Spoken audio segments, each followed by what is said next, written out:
Hello, hello. Hi, everybody. Welcome to The Turnaround, and I'm your host, Natalie Flores. This show is all about helping managers in the service industry rethink how workplaces actually run. The workforce has changed, the standards have changed, and if leadership doesn't evolve with it, turnover will keep winning. So here we talk about what managers can actually do to build workplaces where teams want to stay. This is season 2. I'm super excited for what this year has to offer. I think I have some pretty cool topics that we're going to go over the next few months. So I hope you're excited. I hope you're ready.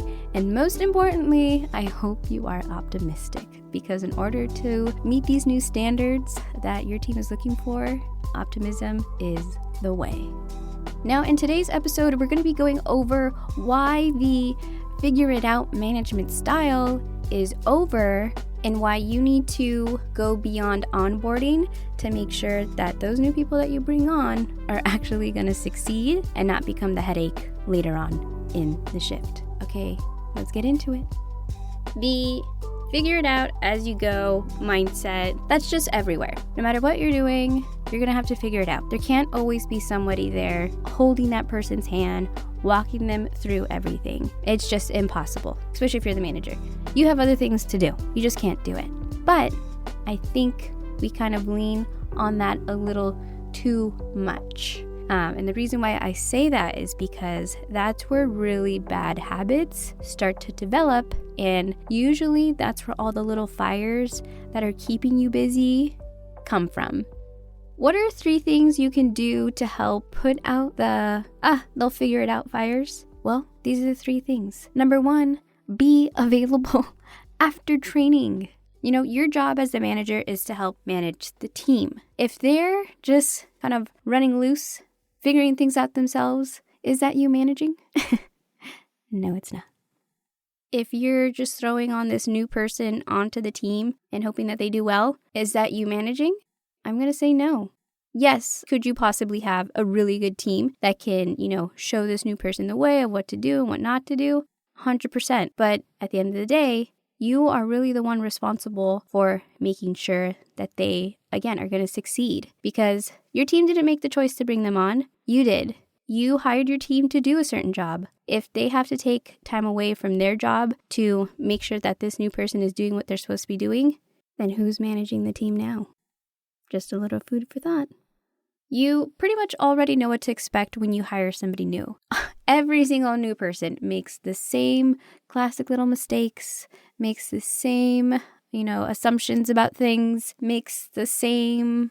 everything is the same. So you should already know what to expect. So that's why I think it's kind of funny and silly that as a manager, we just think, they went through training, everything's going to be fine. It's like, okay, let's be a little realistic here. We know what to expect. So let's already be ready to help them out, because you and I both know they need it. So if you feel like you're already annoyed that you have to help them out with all these little things, let's take a breath and a step back and say, hey, I'd much rather be with a new person and go through all of these little, mistakes and questions with them in the beginning, rather it all kind of like snowballing me at the end, and now it becomes a big problem that I now have to put more time and effort into, and it's going to most likely create really big consequences. All of that could have been avoided had you just already anticipated, I just need to be there, ready, and available for this new person, because I already know they're going to do A, B, and C mistake, and that's that. Simple and easy. So, number 1, just already have in mind that every new person is going to need a lot more training after they've finished training, because now they're in a real life situation, and that is very different than being in a safe, secure little training module. Number 2, you need to prove to this new hire what type of manager you really are. Just the same way they need to prove to you that they can actually work this job and meet the standards and expectations, you need to do the same in return. You need to show them what type of manager you really are and how work is going to be like from that point on. I think a really good example that I have is one time I started this job, and the manager that brought me on, he was amazing. So supportive, so just all the things I'm talking about, just available, was like a cheerleader, like really when things were going wrong was like, okay, this is what you need to do. This is how we can get back to where we need to be at. And just knowing that I had that was just like, it was that breath of fresh air.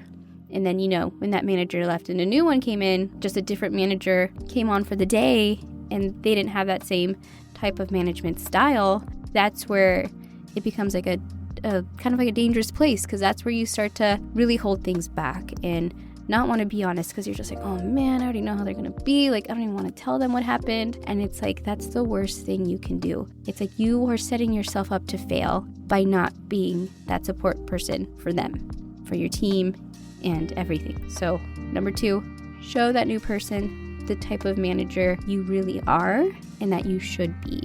And that is being available, being able to help them out through those tiny moments so they don't, again, come in and become something bigger than what it should be. And 3 on just how to get away from the, they'll figure it out mindset is making sure that you are honestly just constantly checking in with yourself. I think that's something a lot of managers don't do.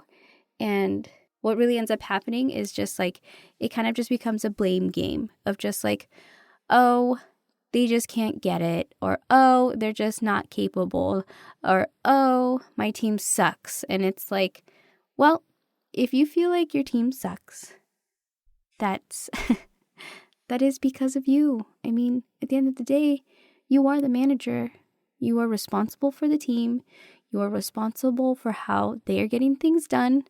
And if things aren't going smoothly, it is because you aren't taking the time to really look things over and seeing what can be done to make things better. I think that's such a big one, really, because the person who holds the match to that fire is the manager. And I'm saying that like as kindly as possible. It's really easy to point at others and what they're not doing, but it's like, hey, at the end of the day, man, you are managing this place, this team. What are you doing to make it better? Now, what are you doing to make things better is a loaded question, and it's not something I'm expecting you to answer right now. But just like I've kind of always mentioned, it's something you should be asking yourself daily if you aren't already. Hopefully you are. But like my 3 main points are, just 1, be available after training. That is where you can build the biggest bonds with your team, have that strong communication connection, and, really just iron out any of those final details that didn't really stick. 2, show the new hire what type of manager you are. Just those simple actions alone, all of them are rooted in integrity without you even knowing it, which is like a beautiful thing. And that right there is going to want to make somebody come to work. Trust me, if I had a manager that I knew I can go to, I liked working with, and I can problem solve with, no matter how small or big the issue was, I wouldn't mind getting up on Monday. And 3, check yourself before blaming the team. Remind yourself, I'm the boss, I'm the manager, I'm responsible for how the ship is sailing. How am I sailing this thing? Your team is only doing what you're telling them to do. So if you feel like things need to be rounded out a little bit more, do what needs to be done to make it a little bit more rounded out. And yelling and belittling is not the way to go. If you want to go that route, you're just making things harder for yourself for no reason, okay? We're all people. We all want, dignity and self-respect at the end. And the best way to get away from lashing out at your team and stuff, be available, be around, be there to answer those questions and problem solve quickly and not have them just figure it out. Because we all know how that goes sometimes. It's not always the best. All right, I'll let you go. I've taken enough of your time. So again, I'm just going to say it one more time. If you want fewer fires on your shift, stop assuming people will just figure it out. Because if they do figure it out, it probably won't be the way you want it to be anyway. So just be there. Be available. Show up as the manager you expect your team to respect. and check yourself before blaming the team. Because leadership isn't about reacting to chaos, it's about preventing it. And remember, the glass isn't half full or half empty. Sometimes it's just broken, and you're ready for an upgrade. All right, thank you so much for hanging in and listening. Really happy to have you here. Hopefully this helps you or someone that you know. So go ahead, make sure to follow, subscribe, share with the world, all of the things. Catch you on the next episode. Until then, have a great day. Take care of you and your team. I'll see you later.